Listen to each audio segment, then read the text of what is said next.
Hi everyone, my name is Jessica Mencia and I am currently a PhD student at the University at Buffalo School of Social Work. I research abortion access and sexual risk taking in young women and gender expansive youth. In addition to my position as a student, I also serve as a peer educator for the Sexual Violence Prevention and Response Unit. My co host today is Allie Lestrange, who is an undergraduate student at St. John Fisher's College in Rochester, New York. Allie will be introducing herself later in the podcast, so I'll try not to steal any of her thunder.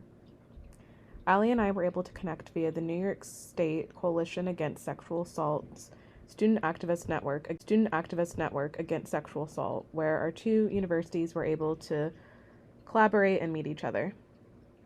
For the first part of our podcast, I will be speaking with Erin Maricol, the violence prevention specialist at the University of Buffalo's Health Promotion. What's cool about Erin is that he started out in this work as a peer educator and himself, so I was pretty excited to talk to him. Enjoy.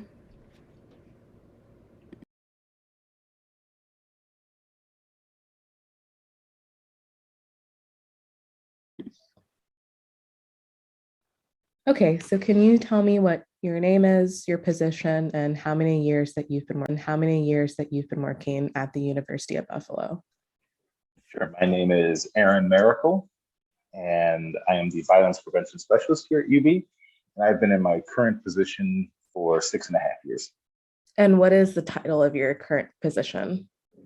Violence prevention specialist.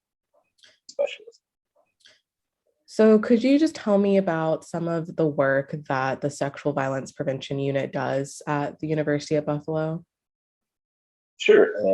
Essentially, the Sexual Violence Prevention Response Unit here at UB is responsible for the majority of the education and outreach.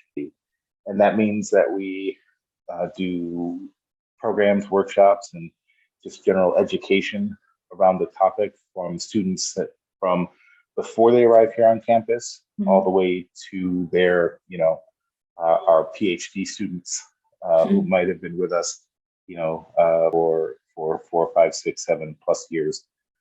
We do the education outreach around sexual violence prevention and response for those folks. And in our context, sexual violence means we're talking about domestic violence, dating violence, intimate partner violence, however you want to define that, rape, sexual assault, sexual harassment, and other forms of personal violence as well. So a lot's happened over the few years. So how has SVPU and some of your work changed over the last few years? It sure has changed. And I would say when I started this work, just in general, many years ago, we were doing a lot on in terms of response and kind of concentrating on the basics. We're talking about more and more rather than like larger prevention frameworks. We were talking about a little bit about, say, men's roles in violence prevention, and we still do, but now we're talking more about like masculinities and the larger cultural aspects that go on to that.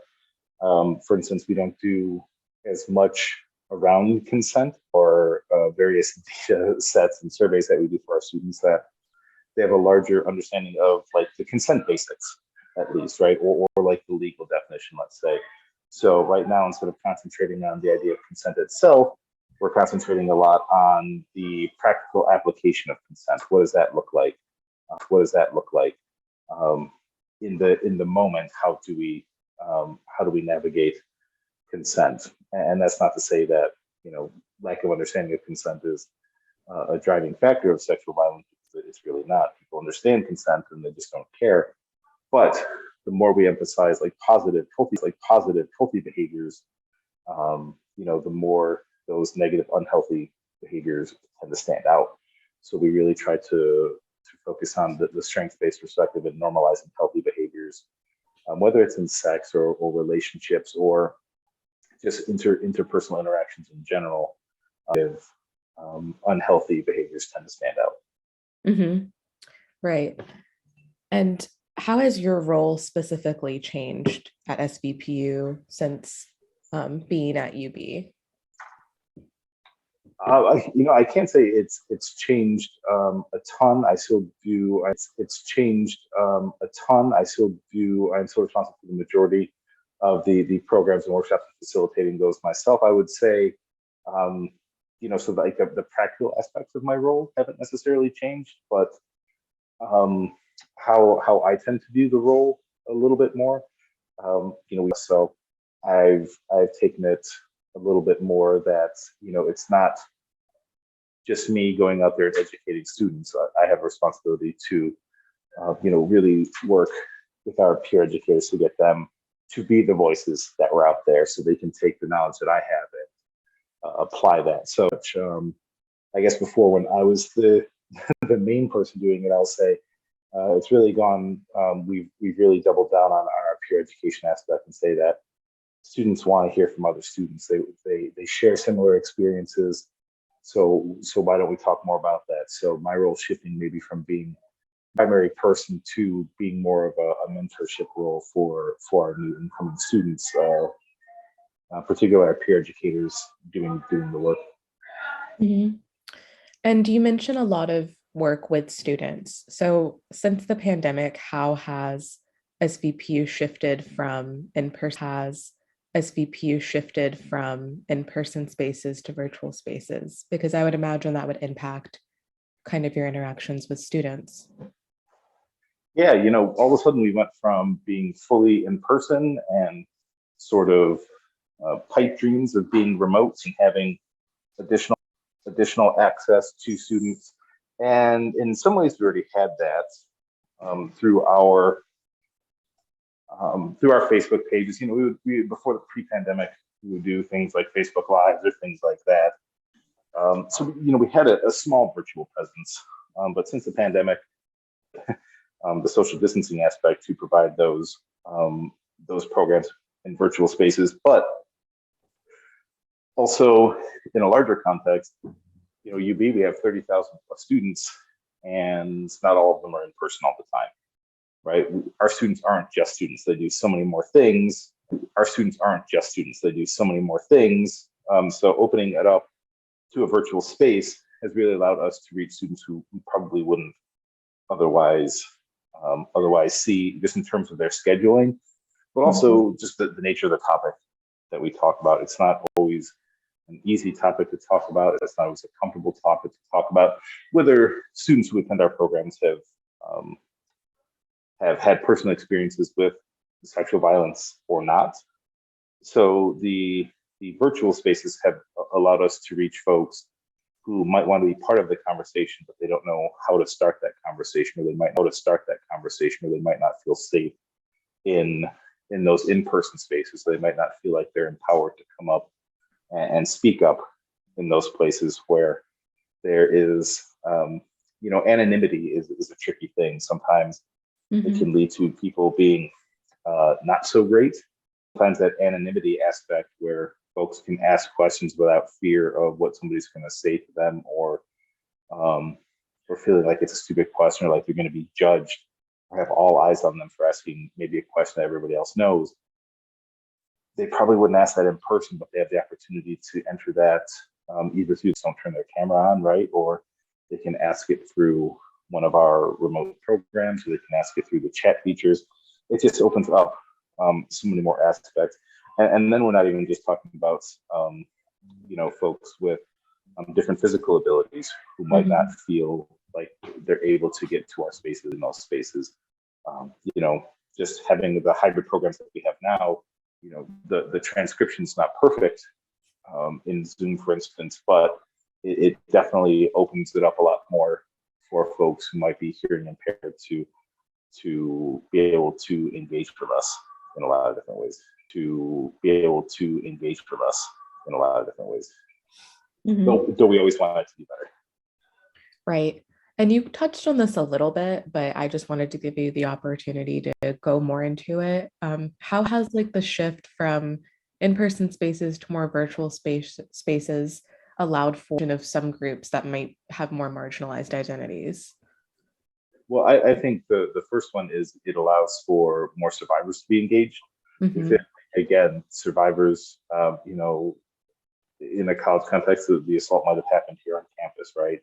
Maybe not in the room that we're in, but campus might be a difficult place for them to be, right? So being able to engage with us in a virtual platform can be helpful. Again, just folks who generally don't feel safe on campus, whether that's students of color or plus spectrum, right, might not feel comfortable being themselves here on campus for whatever reason. Now they have a place where they can engage, and they can be in the place where they feel safest, wherever that might be, whether that's at home or in their car or wherever that might be.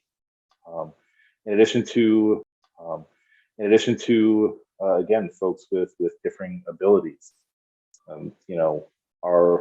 Our transportation system isn't always easy to get to. Maybe the person's running late and they have to choose between being late to a class or attending our program or something like that. All of a sudden, we're allowing that to happen. And like I said, subscription, is helpful. Though we really want to have a mechanism where we don't have to rely on transcription. Hopefully, we'll be able to get additional services that can make that transcription or some sort of accessibility for folks who have difficulty hearing.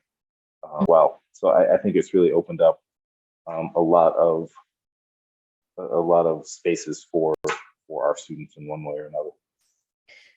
And in your experience working with survivors and people who've been impacted by sexual violence, how do various forms of marginalization impact survivors? How do various forms of marginalization impact survivers of sexual violence? And this can be in general, but this could also be what you've seen at the University of Buffalo. Well, I'll say in generalities, the way I talk about the transition from victim to survivor, I really feel like it is a transition, right? Somebody doesn't just go from one being experiencing sexual violence to being an empowered survivor, right? There's a lot of steps that might have to go through that person, and in that transition, I talk about resources that folks have, and resources means a lot of things. Resources means time. Resources means money. Resources means people who support them. Resources means an institution that supports them. It means a society that supports them in one way or another. So, the marginalization hits all of those things, right? If we're talking English is their second language, they're not able to talk with our advocates, in there and have maybe, another advocate or somebody to speak with them in their first language to be able to fully convey their experience in a way that's more authentic to them. And it's a way that's more accessible to them, in a way that's more authentic to them. And it's a way that's more accessible to them. Or students who are deaf, it's having interpreters available for them so we can get those words correct. It's students, it's the advocates or the responders, even just understanding how to talk through a translator, right? We see folks who are speaking through a translator, and maybe the responder is looking at the translator rather than the individual, right? And that's a barrier. It could be students of color who don't feel heard. It can be students of color who they're going to report something and they don't see somebody who looks like them, sounds like them, has the same experience as them, is able to speak to them in a way that's authentic to them and in a way that they feel actually heard. And all of those types of marginalizations, whether it's seeing somebody who looks like you, whether it's being able to access survivors from coming forward and accessing services. And at the very least, that's what we want. We want folks who experience sexual violence of any kind, to feel comfortable coming forward and getting the help that they need, the help that they want, and the help that they deserve. So I would say the largest impact. I would say the largest impact that marginalization impacts survivors. One, it delays their transition from victim to survivor. In the largest aspects, and it doesn't get them the help that they need. Mm-hmm. Does that make sense? Yeah, absolutely. And this last question, but I just wanted to ask how SVP's approach to sexual violence prevention and intervention kind of incorporates different aspects of activism and social change. especially speaking to some of the marginalized groups that you talked about? I think any work that happens now is built on the shoulders of folks who are activists, and people traditionally think of, specifically folks maybe in like the 70s and 80s talking specifically about sexual violence, but it really goes sexual violence, but it really goes it has roots deeper than that, in terms of activism and social change, right? Sexual violence is a crime of power and control. It's a crime where somebody views somebody else as less than. And when you view somebody else as less than, feeling that you have the right and the privilege to hurt them.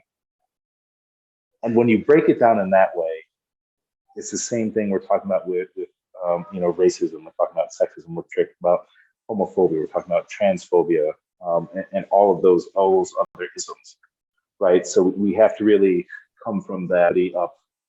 One, raising everybody up together, but also understanding that every one of these social movements impacts us in a positive way.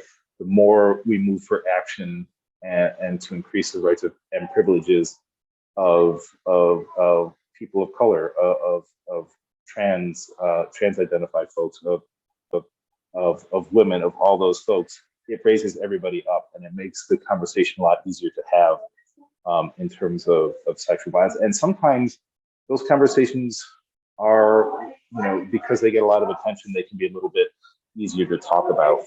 So the more that activism and the more that social change happens, the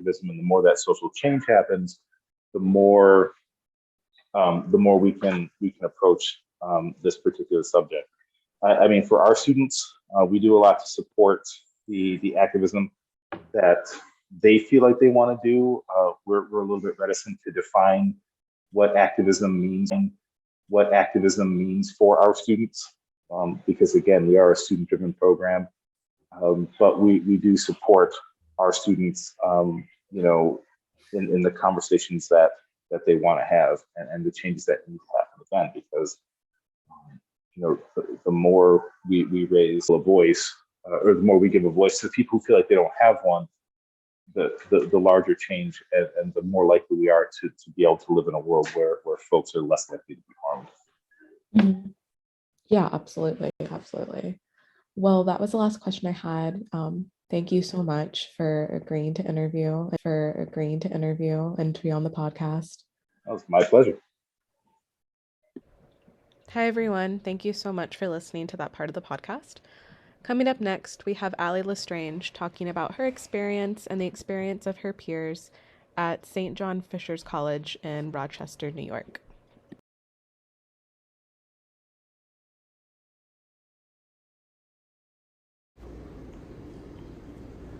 Hey guys, my name is Allie Lestrange. I'm a junior nursing major at St. John Fisher College. I'm a member of the peer support team and I'm the main representative of the New York Coalition Against Sexual Assault for our campus. So, what is the peer support team? The peer support team is a student body on our campus dedicated to working for the students to end sexual violence and mental health issues on our campus. Over the course of this year, we have worked on many projects to forward our campus for the better. Okay, so what is some of the work that the peer support team has done at Fisher? We're most proud of on this campus is our Remind text app called Every Mind Matters. This is actually a project that me and another student did for our honors project our freshman year. We were supposed to address an issue either in the whole world or on campus and find a way to solve it. This was during the height of COVID when mental health was at an all-time low. Our group had the idea of creating an app kind of thing for our students that would send positive affirmations, coping tips, warning signs, and so much more to aid students during a time where in-person opportunities were not possible. It took us actually 2 years to get this going and finish everything, and now we have over 100 students using this app. During finals week, we also had out where we had meditation rooms, massage chairs, therapy animals to really de-stress during a time when it's very stressful. We've also done mental health walks, positive psychology classes. We have done dating violence and just so much more. So I joined the peer support team last year during my sophomore year. And we really switched gears over this time to focus more on the students' needs and finding a way to incorporate sexual violence awareness and mental health into our events for people to enjoy. We actually work with our Title IX and mental health coordinators to fulfill students' needs. For an event called Fresh Check. This incorporated all of our affinity groups on campus to educate the student body on warning signs that someone is struggling with their mental health. Each club took a different aspect of mental health, such as sexual and domestic violence, depression, anxiety, etc., and talked about the warning signs of sexual violence, for example, and what to do if you see a friend struggling or if you yourself are struggling. This is actually one of our best turnouts, as we held this in the quad of our campus, and I think we had over 250 students attend.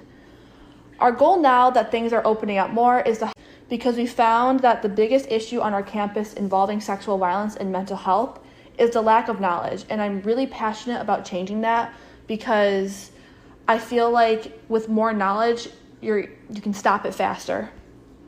When I joined the peer support team, my main focus on it was sexual violence and Title IX aware. People have joined, we have been brought new ideas, and one of the things that I really want to focus on next year is anti-racism work, because we found a correlation between mental health issues and racism, socioeconomic status, and that was one of our shortcomings this year. And that was primarily due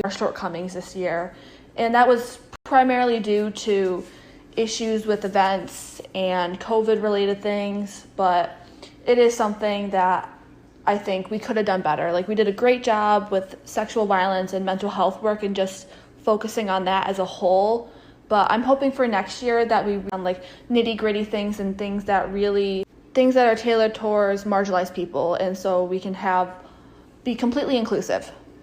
Okay, so since the pandemic, how has the peer support team shifted from in-person spaces to virtual spaces? So we've always provided both in-person and virtual events on our campus because we understand that big events can either be really daunting or anxiety-provoking for some students. So we kind of try to rotate through big, small, virtual events so that we cater to all of our student body. Our Remind app is obviously virtual, and we've talked to students one-on-one alone about coping with their own mental health to deal with that kind of stuff, and that's typically over Zoom because it's just the easiest thing for both of us. We've hosted small open mic night events where people can tell their stories, music, poetry, where we create a safe space for our students to feel supported. And we've obviously had our huge campus-wide events like Fresh Check and our JED Walks. How does the peer support team's approach to sexual violence prevention incorporate activism and social change? So all in all, my goal for Fisher's peer support team is to provide more knowledge to our student body about sexual violence coping, warning signs, and prevention. Over the course of my 2 years there, I've learned there's a serious lack of knowledge about sex, and I don't think that this is just an issue at St. John Fisher. Working with the New York Coalition Against Sexual Assault has inspired me to do and push myself more for social change so that the sexual and domestic violence lessons on our campus, or at least more people are aware of what they do if they themselves or a friend goes through a traumatic experience. I am very grateful to be talking about this today, and I'm excited to see where we go in the future. Thank you. So again, thank you so much for attending the Justice Studies Conference and for taking interest in our podcast. It was our first time ever doing something like this, so we were pretty nervous, but also really excited. For any questions you have, you can contact me at jjmencia@buffalo.edu.